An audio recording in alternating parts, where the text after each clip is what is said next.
Already wiped down the entire roof and the surrounding area because you don't want any dust on the neighboring panels when you go to place the vinyl to get transferred and fly up underneath to the adhesive layer, and that's how you get the dots. The roof isn't perfect. It does have a couple rock chips on the front end, so those are going to show up as little dots. But our main point of keeping the roof clean, a good job comes out clean as long as the surface is clean. So the cleaner your work area, the cleaner the work is going to come out. So the roof is only 4 feet by 45 inches. Cutting off this excess. And you know what I could use this excess for? Right there, that's a chrome delete. That's 1, 2, 3, 4 pieces around the windows of a car. And that's what we charge $105 a side. That saves on the material, makes it worth it. And this is perfectly good to knock out the roof. We're using 3M 2080. So it has this clear cap sheet layer on top that's made to prevent the wrap from getting scratched while it's being applied with a squeegee. But I also like to apply with a little bit of slip on top so that way it prevents it from getting scratched even further. And it just makes the squeegee glide a lot better. So I use the Pro Wrap squeegees. I love these. The felt is really nice, smooth, doesn't scratch the car.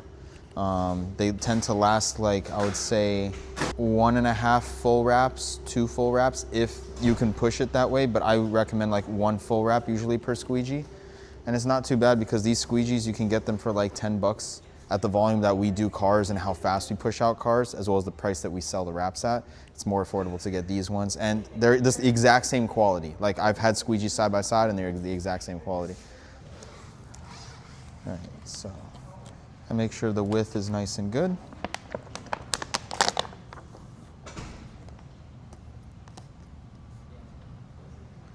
Tack that down. Pull it.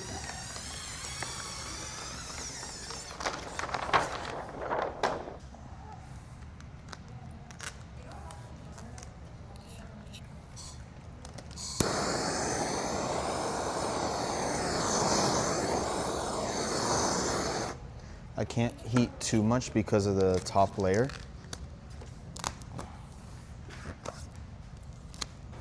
So now I glass it.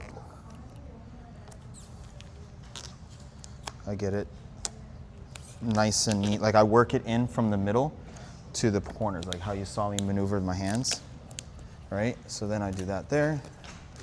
I do that in the front, tack the middle, get it nice and down, work this way, that way, shimmy it, and then you get the corner nice and neat. It is gonna have to get adjusted and lifted like as you squeegee. Now for this side.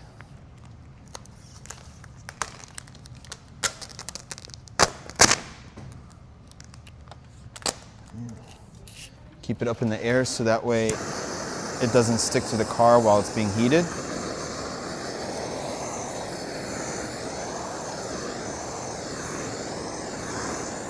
Now I personally use a torch because I'm more comfortable with it. I like the more instantaneous response of the heat as opposed to a heat gun. It's personal preference. For anyone starting off, I wouldn't necessarily start off with a torch. I would start off with a heat gun and work your way to a torch, because that way you'll notice the difference in the heat response. But most of my installers all use torches. They all graduate from heat gun to torches. Now I apply a little bit of slip to the squeegee itself.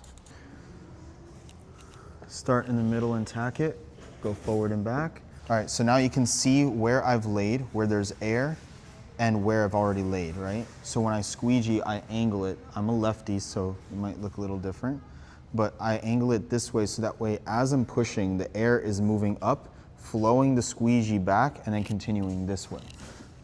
If you squeegee like this, it'll cause wrinkles and you'll see the film like crumple up, especially as you get to edges. So to prevent that, you want to have some angle so the air has a way to flow and escape, and you don't have to worry about getting those weird wrinkles, crinkles, anything in the middle of the film. You'll have a cleaner install and you're able to install faster as opposed to just squeegeeing flat.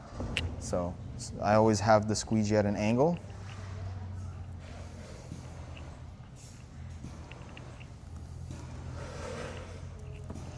just like that. See, with an angle, you can do it so much faster. I double check all the edges with my finger. And don't forget, your fingers are also your best squeegees. That's why they sell wrap gloves.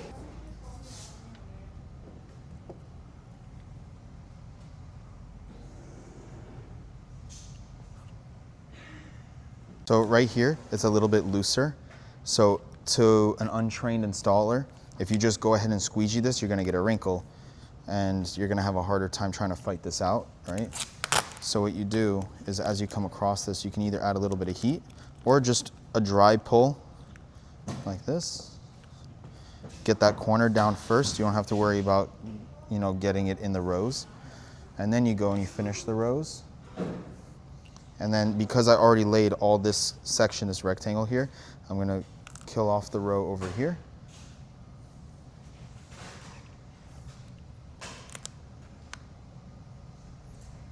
Just like that. I go over all the edges with my fingers so that way I can feel for any bubbles.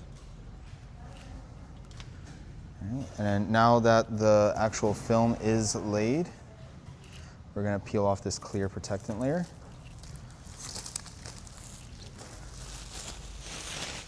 And you guys see these three areas? That's from the clear layer when it gets heat. So when you add heat to it, they go away, just like that. So you post heat the top, try to see if you get any like air bubbles on the panel. And I don't see any, so it's looking pretty good. Go over the edges one more time.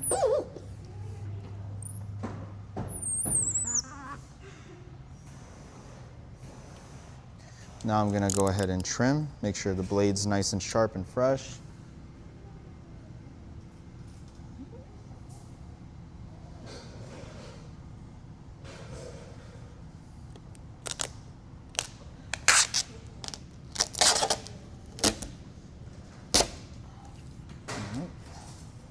So with that, I have ample material to tuck under. Goes right to the gasket there.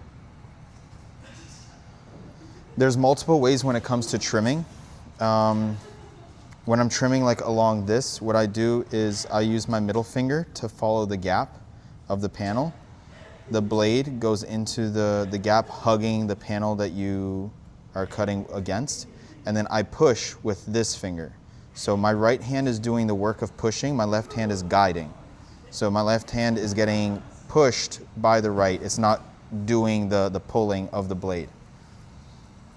And that's a way that you prevent yourself from like miscutting or accidentally like having stray cuts go off and then you have to redo the panel or try to lift up and peel and fix.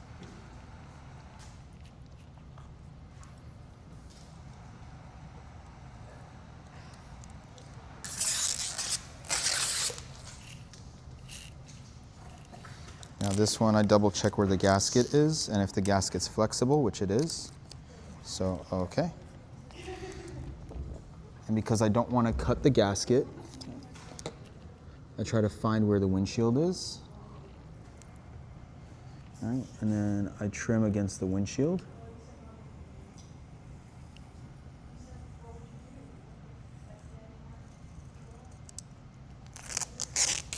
Like that. Now I have ample material. So the gasket is that thick, right? I lift it up.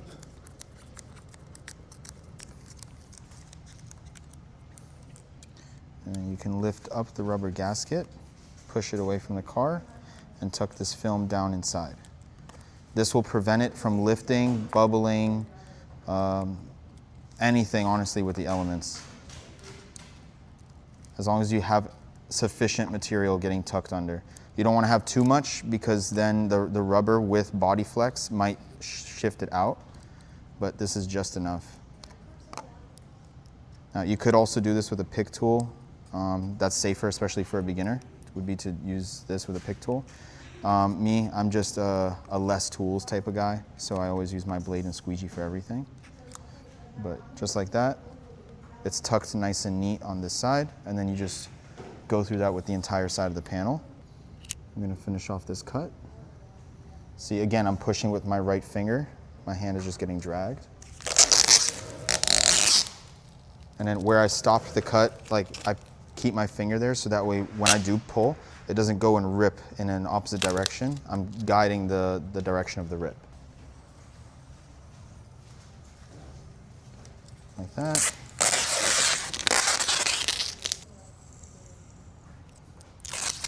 Tuck the easy edges, because the front's gonna take me a minute.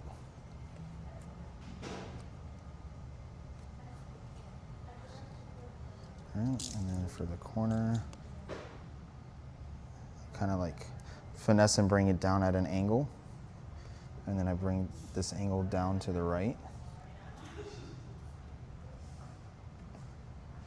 And then I can always clean this up. I usually use the torch to shrink it. So I go over all four corners, I go over all the edges.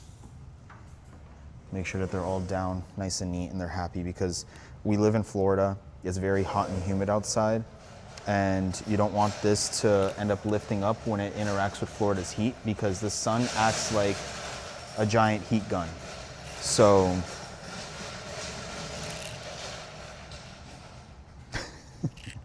so if it's not laid down properly, especially on the edges and tucked, then when it hits the sun, it's gonna flare back out. We call it flowering. So it just ends up flowering back out. And that's when you have customers that are like, hey, it's lifting, it's peeling, doing this, that, and the other. I don't use any additional adhesive like primer or Pro Bond. You can for more complex panels, like very complex panels. But for something like this, I hate seeing it when I have to peel a roof wrap or a hood wrap off of a car, where they use like an inch of Pro Bond on the entire edge just to hold the wrap down. There's no reason for that, because then when that customer goes to remove the wrap, they're gonna be stuck with all this leftover adhesive, and now they're gonna have to pay more to clean it, and it gives them a bad taste of the world of wrap. So do just a nice clean install, don't cut corners, don't be cheap with it. Just put out good work, and good work will come back to you. It's a little more awkward because I'm a lefty on this side. So I do as much as I can on the other side. And see, that's the rock chip from earlier. You can barely even tell that it's there. Like only if you move your head left and right with the glare, you can see that it was there, but it hides it very well, especially when there's shallow damages.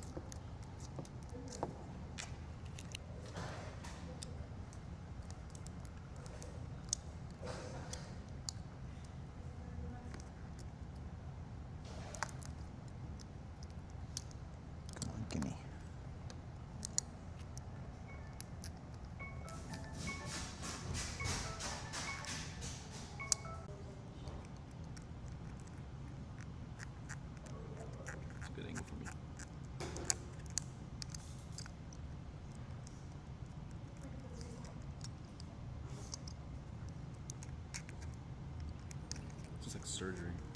Yeah.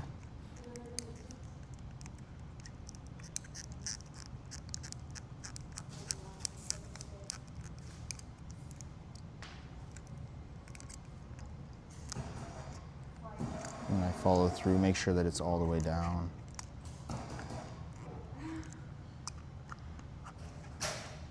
Yeah.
Hello, sir. Can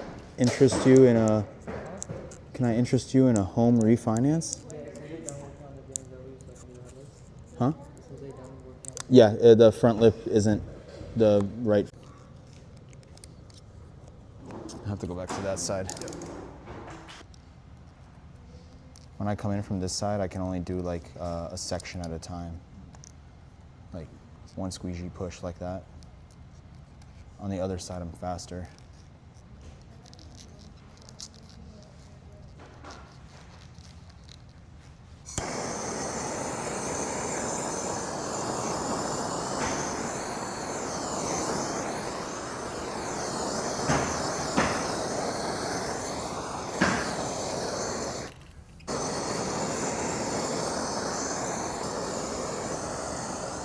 And there we have a nice clean roof wrap install. Easy, it's a lot simpler because there is no antenna, so there was no disassembly. But for vehicles with antennas, we'll show you another method on how to take care of them without taking off the antenna. But it's always best to remove the antenna. At least it was for cars prior to 2013 or even 2016. Cars after that, they started adding the silicone layer to the antenna. So if you want to prevent a lawsuit against you or is it a dispute, it's best not to remove those antennas, so it's better to leave them on the car. For example, the X6M over here, all the newer BMWs with the antennas, these are held on with silicone, and BMW had a recall or a fault with the antennas where it leaks water in through because the silicone isn't perfect. And if the roof is wrapped, which a majority of people do, is wrap the roof, they blame it on the wrap for the reason why the ceiling leaks, and they try to make you responsible for the damages on the ceiling. So if you guys don't know that, at least I'm gonna show you that's why. Just do your best to not remove those antennas. They have tools that allow you to basically map out the edge of the antenna. You take it onto the film that's mapped out on a table. You measure where the antenna placement is, trim it just slightly smaller than the actual shape of the antenna, and then you put it on top of the car, pull the backing paper, and then just like shimmy it to where it positions into place. It'll save you a lot of headache. So never take those off. And with this one, we're done.